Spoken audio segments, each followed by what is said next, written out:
اعوذ باللہ من الشیطان الرجیم، بسم اللہ الرحمن الرحیم۔ توحید پہ بات کر رہے تھے ہم، تو توحید صفاتی کے حوالے سے تھوڑی سی وضاحت ضروری ہے۔ بعض مسلم فرقے تاریخ میں ایسے گزرے ہیں کہ جن کا خیال یہ تھا کہ خدا کی جو صفات ہیں وہ خدا کی ذات سے مستقل ایک وجود رکھتی ہیں۔ جیسے خدا کو ہم کہتے ہیں کہ خدا قادر مطلق ہے، خدا عالم ہے، خدا حی ہے، خدا مرید ہے۔ تو ان کا خیال یہ تھا کہ یہ جو صفات ہیں یہ خدا کی ذات سے مستقل طور پر الگ اپنا وجود رکھتی ہیں۔ تو بعض فرقوں نے تو بڑے واضح لفظوں میں اظہار بھی کر دیا تھا کہ جتنے ہی یہ صفات ہیں، مثلا 8 چونکہ مشہور صفات ہیں، صفات ثبوتیہ جن کا آگے ہم ذکر کریں گے، تو وہ 8 صفات کی حد تک ان سب کو قدیم مانتے تھے اور اس حد تک وہ واضح کرتے تھے۔ بعض دوسرے فرقوں میں جیسے کہ آج کل کے مسلمانوں کی اکثریت ہے، وہ شاید اتنی تصریح تو نہیں کرتے، لیکن جب ان کی کلامی کتابوں میں انسان جاتا ہے تو وہاں بھی بات یہی نظر آتی ہے کہ وہ صفات کو خدا کی ذات سے الگ اور جدا مانتے ہیں۔ زائد، اس کو کہتے ہیں علمی اصطلاح میں زائد بر ذات ہونا، یعنی خدا کی صفات اس کی ذات سے جدا ہیں، زائد ہیں، الگ ہیں، مستقل ہیں۔ اس کے مقابلے میں جو مکتب تشیع کا، مکتب اہل بیت کا جو نقطہ نظر تھا صفات کے بارے میں، وہ یہ تھا اور اب بھی یہی ہے کہ خدا کی صفات اس کی ذات سے جدا نہیں ہیں، کیونکہ اگر ہم اس کی ذات سے جدا مانیں تو ہمیں یہ ماننا پڑے گا کہ بہت ساری چیزیں ہیں کہ جو خدا کی ذات کے ساتھ اور بھی قدیم زمانے سے چلی آ رہی ہیں اور ان کا کوئی مؤثر نہیں ہے، وہ بھی علت العلل قرار پائیں گی۔ اس کو علمی اصطلاح میں تعدد قدماء کا نظریہ بھی کہا جاتا ہے کہ یہ تعدد قدماء لازم آئے گا۔ مثلا خدا کو جب ہم کہتے ہیں کہ خدا عالم ہے، تو عالم ہونے کا مطلب یہ ہے کہ اس کے پاس صفت علم ہے۔ تو اگر ہم اس بات کے قائل ہیں کہ صفت علم اس کی ذات سے الگ کسی چیز کا نام ہے، تو پھر ہمیں ماننا پڑے گا کہ علم ایک چیز ہے، نعوذ باللہ من ذالک، خدا نے اس علم کو حاصل کیا۔ تو اگر ایک چیز، ایک ہستی یا ایک شخص یا ایک وجود کسی چیز کو حاصل کرتا ہے، تو حاصل کرنے کا مطلب یہ ہوتا ہے کہ یہ چیز پہلے اس کے پاس نہیں تھی۔ جو چیز نہیں ہوتی اسے حاصل کیا جاتا ہے۔ اور اگر ہم خدا کی ذات کے بارے میں یہ عقیدہ رکھتے ہیں کہ اس کے پاس یہ چیز نہیں تھی پھر اس نے یہ چیز حاصل کی ہے، تو اس کا مطلب یہ ہوگا کہ وہ پہلے ناقص تھا اور ناقص کو کمال کے لیے ایک کمال حاصل کرنا پڑا، کمال کے حصول کے لیے۔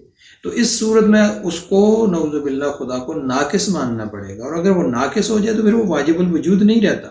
جیسا کہ ہم نے اس بات خدا کے دلائل کے ضمن میں یہ بات ذکر کی تھی کہ اس کو ہر لحاظ سے کامل اور تام ماننا ہے۔ اگر اس کے اندر کسی قسم کا نقص آ جائے، کسی قسم کی کمی ماننا پڑ جائے، تو اس کا مطلب یہ ہوتا ہے کہ وہ دوسری چیزوں کا محتاج ہو جائے گا، اور جو محتاج ہو جائے پھر وہ واجب الوجود نہیں رہتا، پھر اس کو ہم خدا نہیں مان سکتے، اس کو ہم اللہ نہیں مان سکتے۔ باقی جو کچھ بھی ماننا چاہیں کر سکتے ہیں، لیکن اس کو واجب الوجود نہیں کہا جا سکتا۔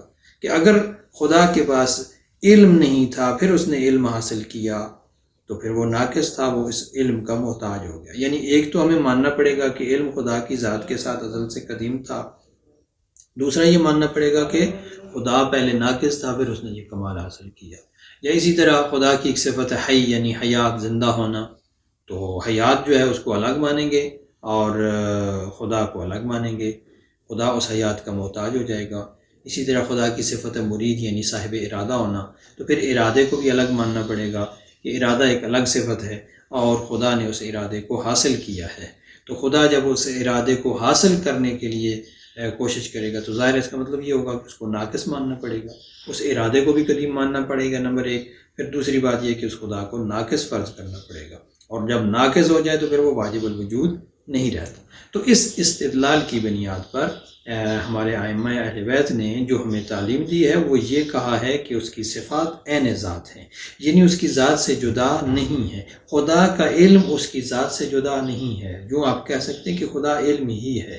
اور اسی طرح خدا کی جو قدرت ہے وہ قدرت بھی خدا کی ذات سے الگ نہیں ہے، قدرت ہی خدا ہے، طاقت ہی، وہ جو اس خدا کی قدرت اور طاقت ہے وہی خدا ہے، وہ الگ نہیں ہے۔ یعنی دو چیزیں نہیں ہیں یا دو صفات نہیں ہیں۔ ایسا نہیں ہے کہ اس نے قدرت حاصل کی ہو، ایسا نہیں ہے کہ اس نے طاقت حاصل کی ہو، اسی طرح حیات ہے، ارادہ ہے، کلام ہے، جتنی بھی صفات ثبوتیہ کا ذکر آئے گا ان تمام صفات کے لحاظ سے جب بات کی جاتی ہے تو وہاں پر یہ واضح ہم کرتے ہیں کہ خدا کی ذات سے یہ جدا نہیں ہے۔